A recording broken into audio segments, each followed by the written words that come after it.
Aujourd'hui, nous avons certains leaders dans le gouvernement qui prétendent être chrétiens, je souligne ici sur prétendent, qui essayent de nous dire que le socialisme est un concept biblique. Et ils basent leurs mensonges et cet abus biblique sur Actes chapitre 2, verset 44. Ce verset dit que tous les croyants étaient ensemble et ils mettaient tout en commun. En fait, certains déclarent que c'est là l'origine du communisme. Oui, c'est la base de la soi-disant redistribution des richesses. Maintenant, ce serait assez mauvais comme cela, mais pour rendre les choses pires, il existe un nombre de jeunes prédicateurs dans les cercles évangéliques qui prêchent vraiment ce mensonge. Mais ce socialisme répandu d'aujourd'hui, qui nous est imposé par des personnes puissantes,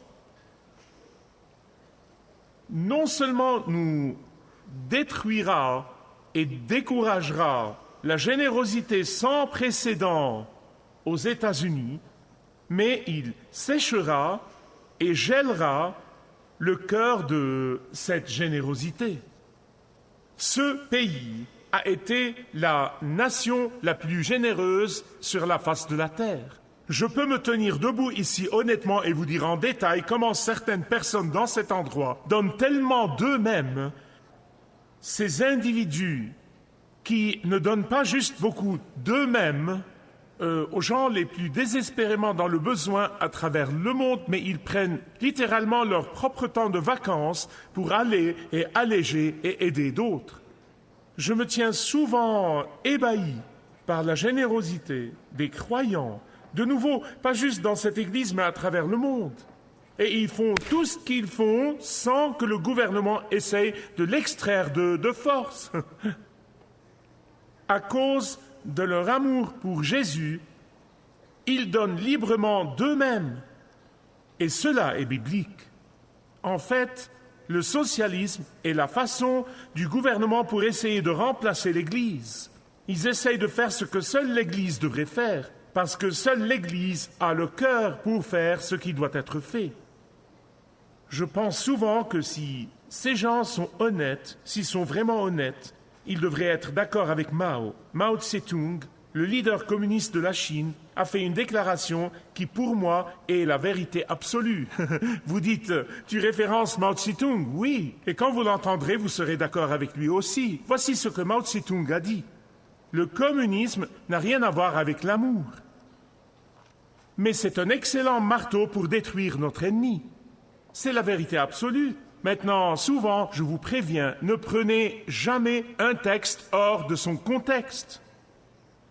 La raison pour laquelle j'insiste sur ce point régulièrement est que chaque fois que vous prenez un texte de l'Écriture comme ces gens l'ont fait, et vous le prenez hors de son contexte, ça mène à la distorsion, ça mène à des hérésies, ça mène aux mensonges. Et alors quand les leaders socialistes du gouvernement distordent l'Écriture, en particulier Actes 2, 44,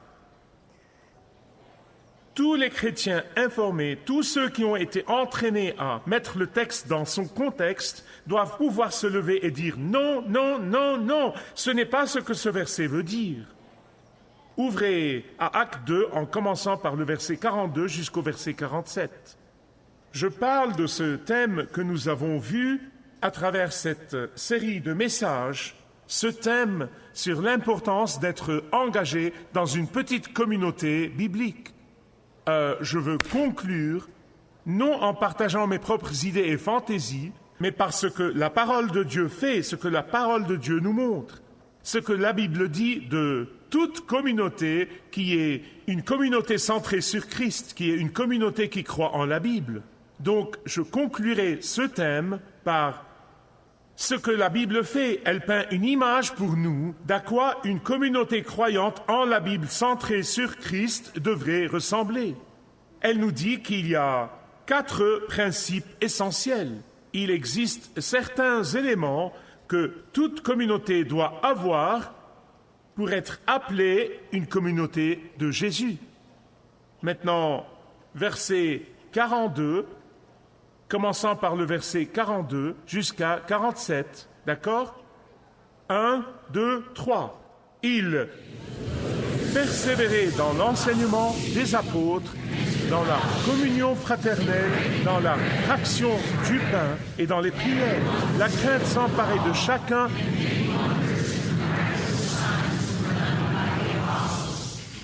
Tous ceux qui croyaient étaient dans le même lieu et ils avaient tout en commun. Ils vendaient leurs propriétés et leurs biens et ils en partageaient le produit entre tous. Ils étaient chaque jour tous ensemble, assidus au temple, ils rompaient le pain dans les maisons et prenaient leur nourriture avec joie et simplicité de cœur, louant Dieu et trouvant grâce auprès de tout le peuple. Et le Seigneur ajoutait chaque jour à l'Église ceux qui étaient sauvés. Dans le dernier message, nous avons vu comment une communauté chrétienne de n'importe quel genre, où qu'elle se réunisse, doit être bâtie et fondée sur la pierre angulaire, le Seigneur Jésus-Christ lui-même. Nous avons aussi vu comment les croyants, d'après ce que Pierre nous dit, il parle du bâtissage d'un temple, puis dans ce temple sont tous les prêtres, et c'est ce que la Bible appelle les croyants du Nouveau Testament. Nous sommes tous des prêtres, nous n'avons pas besoin qu'un prêtre intercède pour nous à notre place, seul un intercède en tant que notre grand prêtre, le Seigneur Jésus-Christ. Et nous pouvons aller directement à Dieu. Ou bien, si c'est une maison, alors c'est une pierre vivante dans cette maison et elle doit être en relation avec les autres pierres vivantes comme elles sont en relation avec la pierre vivante, la pierre angulaire, le Seigneur Jésus-Christ. D'après la parole de Dieu, il y a 4 essentiels. Dans ce qu'on vient de lire, il y a 4 essentiels qui doivent être donnés dans une communauté, qui est une communauté qui croit et élève le nom de Jésus. En premier, la parole de Dieu. Deuxièmement, la provision des besoins. Troisièmement, la louange à Jésus. Et quatrièmement, le témoignage au monde extérieur. Maintenant, regardons ces points de nouveau. Premièrement, la parole de Dieu doit être prééminente. Que veut dire cela? Que veut dire cela? Ça veut dire que l'étude de la parole de Dieu est l'objet de la réunion. Maintenant, ayant dit cela, laissez-moi vous dire que j'ai connu des églises, et je suis sûr que vous en avez connu aussi, où, dans ce qu'ils appellent des groupes d'études bibliques, ils n'ouvrent jamais une Bible. Ils s'appellent des petits groupes d'études bibliques. Ils étudient toutes sortes de livres, des romans, des livres psychologiques, les dernières tendances, etc., etc. Ils les appellent en fait les groupes d'études bibliques et ils n'étudient jamais la Bible. D'autres groupes, aussi appelés groupes d'études bibliques, tout ce qu'ils font est qu'ils partagent des expériences mystiques. Ou comment ils se sentent. Comment vous sentez-vous? Comment me sens-je? Qui se soucie de comment je me sens? Et quoi à propos de Dr Superdak? Que pense-t-il de cela? Qui se soucie de lui aussi? Quand de vrais croyants se réunissent, la parole de Dieu est prééminente. Car la parole de Dieu est puissante et plus tranchante qu'une épée à double tranchant. Écoutez-moi, la parole de Dieu peut changer le comportement, la parole de Dieu peut pénétrer l'intellect, la parole de Dieu peut enrichir les vies, la parole de Dieu peut insuffler l'espoir en nous, la parole de Dieu peut nous libérer. Maintenant, bien-aimés, la raison pour laquelle l'Église de Jésus-Christ aujourd'hui est si anémique est qu'ils ont abandonné la suprématie de la parole de Dieu. La raison pour laquelle l'Église de Jésus-Christ aujourd'hui a perdu son autorité morale est parce que, au lieu de permettre à la parole de Dieu de nous juger, nous essayons de juger la parole de Dieu. La raison pour laquelle l'Église a cessé d'être la conscience de la société d'aujourd'hui est parce que nous ne déclarons plus hardiment « Ainsi dit le Seigneur ». Fin de la discussion. Je sais que je parle pour le leadership entier de cette Église quand je dis que tant que Dieu nous donne un souffle, nous ne cesserons jamais de soutenir l'autorité de la parole de Dieu. Écoutez, je suis pour la pertinence, mais le problème est que certaines personnes aiment parler de pertinence et je veux dire qu'ils le font aux dépens de la vérité de la parole de Dieu, et cela n'arrivera jamais ici. Amen. Parce que la Bible est la seule vraie nourriture spirituelle qui nous soutient. Et elle nous soutient dans les hauts et les bas de la vie, dans les vallées et sur les sommets. Elle nous soutient tout le temps. Ça m'a totalement, profondément attristé quand j'ai lu l'autre jour que moins de 20% de tous les croyants, ce n'est pas la population des États-Unis, mais les croyants des États-Unis, moins de 20% lisent l'Écriture régulièrement. C'est pour cela que toutes nos communautés à l'Église des apôtres, que ce soit les communautés du dimanche ou celles du quartier ou les communautés de besoins spéciaux, tous maintiennent la prééminence de la parole de Dieu. Autrement, il sera dit de nous ce qui est dit par le prophète Osée. « Mon peuple est en train d'être détruit par son manque de connaissance. » Donc la première chose dans nos communautés bibliques que vous verriez est la prééminence de la parole de Dieu. Deuxièmement, la provision des besoins est pratiquée. Ça vient naturellement. Ce n'est pas forcé. Et c'est ce verset dont je vous ai dit que ces gens abusent et ils diront, vous voyez, la Bible enseigne le socialisme. Ce qu'ils font, c'est s'attaquer à la bonne nature des gens qui ont des connaissances minimes en ce qui concerne la parole de Dieu. Ils le font vraiment. En fait, la recherche de Pew a révélé récemment, écoutez cela, 49% des Américains âgés entre 18 et 29 ans, 49% préfèrent le socialisme. Voici ce que je veux dire. Je veux leur dire, j'ai vécu sous le socialisme. Vous ne le voulez pas. Vous ne le voulez pas. Ne flirtez même pas avec. C'est la chose la plus dangereuse. Ça détruit la foi, ça détruit l'espoir, ça détruit la générosité. Ça vide l'Église de la vie. Mais la première Église n'était pas une Église socialiste comme ses leaders essayent sottement de nous enseigner. Et c'est pourquoi j'ai besoin d'expliquer ces versets. Il y a deux verbes ici. Le verbe « vendez » et le verbe « partager ». Et ils sont tous deux conjugués à l'imparfait. Vous dites, Michael, est-ce une leçon de grammaire? Oui. C'est important et vous devez comprendre cela. Ce passage ne dit pas qu'ils ont tout vendu et qu'ils ont tout partagé. Non. Voici comment vous devez le lire. Ils vendaient leurs biens et ils donnaient et satisfaisaient les besoins dès que ces besoins venaient. Mais c'est ce que beaucoup d'entre nous ont fait, non? Je sais que je l'ai fait. Je n'avais pas d'argent, alors j'ai vendu quelque chose pour pourvoir à des besoins.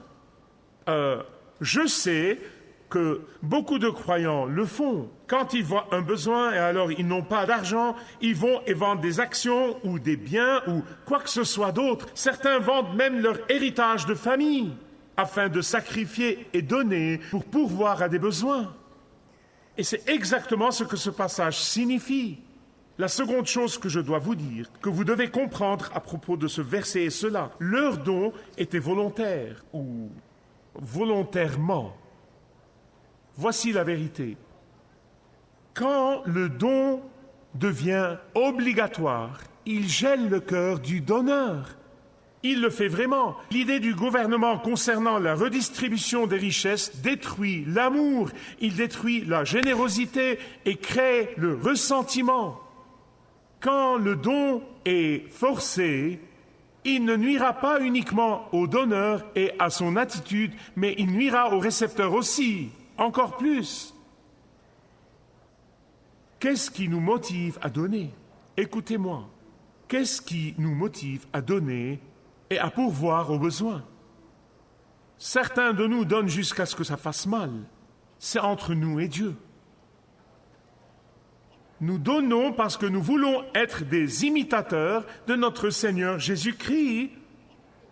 qui, quand il était sur cette croix, ce Créateur du monde a tout donné. Il a donné son tout. Et donc, quand une communauté de croyants se réunit, la parole de Dieu est quoi? Deuxièmement, la provision des besoins est pratiquée. Troisièmement, l'adoration de Jésus est prédominante. Regardez le verset 46, particulièrement la dernière partie du verset 46, avec des cœurs sincères et pleins de joie, louant Dieu. Ce n'est pas surprenant pour ceux de nous qui louent et exaltent les attributs de Dieu, ceux de nous qui ont pour premier but d'être en communauté ensemble et de se réunir autour de combien Dieu est bon et son sacrifice qu'il a fait pour nous, ceux qui ont pour but dans leur communauté de louer Dieu pour sa grâce et pour sa miséricorde, ce n'est pas surprenant qu'ils soient les personnes pleines de joie. Ils n'ont pas à mettre la joie, ils l'ont. Elle vient d'au-dedans d'eux, elle vient de cette attitude de gratitude. La joie vient facilement à ceux qui donnent toute la gloire à Dieu et n'essayent pas d'en garder pour eux-mêmes. La joie est une caractéristique de ceux qui aiment glorifier Dieu et lui donnent gloire pour tout ce qu'il a fait. Glorifier Dieu et se rappeler son sacrifice suprême. Glorifier Dieu et témoigner de sa grandeur et de sa bonté et de sa force travaillant dans nos vies. Et toute communauté qui se réunit dans le but de glorifier Dieu est une communauté joyeuse. C'est une communauté joyeuse, c'est inévitable. Aujourd'hui, tellement de gens cherchent la joie et ils vont d'un conseiller à l'autre cherchant à trouver la joie. Et ils ne peuvent pas la trouver parce qu'ils cherchent dans les mauvais endroits. Mais il y a de la joie qui vient du fait de naturellement chercher à glorifier Dieu avant tout. Certaines personnes pensent que la louange est juste ra, ra, ra, ra, ra. C'est la louange. D'autres pensent que la louange est juste la musique. Maintenant, certaines personnes confondent le chant et la louange. Tout cela fait partie de la louange, mais ce n'est pas la louange. Je me suis réuni avec quelques-uns de nos leaders et nous parlions de définition et je suis absolument époustouflé par combien d'églises évangéliques aujourd'hui appellent celui qui s'occupe de la musique le conducteur de louange. C'est blasphème que d'appeler quiconque conducteur de louange. Vous savez pourquoi? Parce qu'il n'y a qu'un seul conducteur de louange et c'est l'Esprit Saint de Dieu. Il est le seul qui soit conducteur de louange. Il est le seul. Il est celui qui prend notre louange et notre adoration et notre vénération et notre don sacrificiel à la chambre du trône de Dieu. Et puis il amène toutes les réponses à nos prières. Il les ramène. Le mot vénération veut dire donner de la valeur. Ah, c'est ce que le mot veut dire. Donc, que vaut Dieu pour vous? Que vaut-il vraiment pour vous? Vous voyez, témoigner de ce que Dieu a fait partie de l'adoration. Donner sacrificiellement en gratitude à Dieu pour ce qu'il a fait, ça fait partie de l'adoration. Ça fait partie de la louange. Chaque année, pendant les dernières 24 années, chaque année quand j'arrive à ce passage de la Genèse, honnêtement, j'ai quelque chose dans la gorge. Je ne crois pas l'avoir jamais lu rapidement. Je m'arrête, je prends mon temps. C'est à propos de ce qu'Abraham a dit à propos de l'adoration. En fait, c'est la première fois que le mot adoration est mentionné. Qu'a dit Abraham à propos de l'adoration? Vous vous souvenez de quand il allait au mont Moria pour offrir Isaac comme sacrifice? Maintenant, pensez-y, c'est parce que beaucoup de gens sautent ce point, ils ne veulent pas y penser. Abraham levait le couteau sur son fils. Il allait sacrifier le fils de la promesse, ce qui veut dire qu'il allait sacrifier tout ce qu'il avait. Et qu'est-ce qu'il a dit à ses serviteurs? Quand ils sont venus au pied de la montagne, il a dit « Attendez ici, et mon fils et moi, allons monter pour faire quoi? Adorer !» Bien-aimés, l'adoration qui ne vous coûte rien n'est pas la vraie adoration. David a dit « Dieu ne permette pas que je donne au Seigneur ce qui ne m'a rien coûté. » L'adoration veut dire que je suis prêt à tout mettre sur l'autel. Je dis souvent à notre conseil et notre leadership et notre personnel que ça a toujours été ma prière de constamment prendre le temps de jeûner et de prier. Dieu, donne-moi ton plan et puis fortifie-moi pour que je puisse obéir. Je ne veux pas te donner mon plan et te demander de le bénir. Et alors, quand nous nous réunissons tous ensemble, la parole de Dieu est la provision aux besoins des autres et quoi? Et l'adoration de Jésus. Finalement, quatrièmement, le témoignage au monde extérieur est d'importance extrême. Verset 47. Et le Seigneur ajoutait chaque jour à l'Église. Qui ajoutait à leur nombre? Il est celui qui fait cela. Et qui ajoutait-il? Ceux qui étaient sauvés. Le quatrième élément dépend des trois premiers. Je veux expliquer cela. Quand la parole de Dieu est prééminente, quand la provision aux besoins des autres est pratiquée, quand l'adoration de Jésus est prédominante, c'est inévitable que notre témoignage soit efficace. Des gens se convertissent à Christ non seulement à cause d'un programme de marketing rusé. Un programme de marketing rusé peut amener les gens dans l'immeuble, mais seul Jésus convertit les gens. Les messages rusés et un bon programme amusant n'ont jamais converti personne. Croyez-moi, j'observe ça depuis 40 ans. Mais quand un non-croyant vient et il voit les croyants placer la parole de Dieu comme étant prééminente, quand les besoins des autres sont fournis et quand ils expérimentent l'adoration de Dieu, ça vient naturellement, ça devient naturel qu'ils veuillent être convertis à Christ.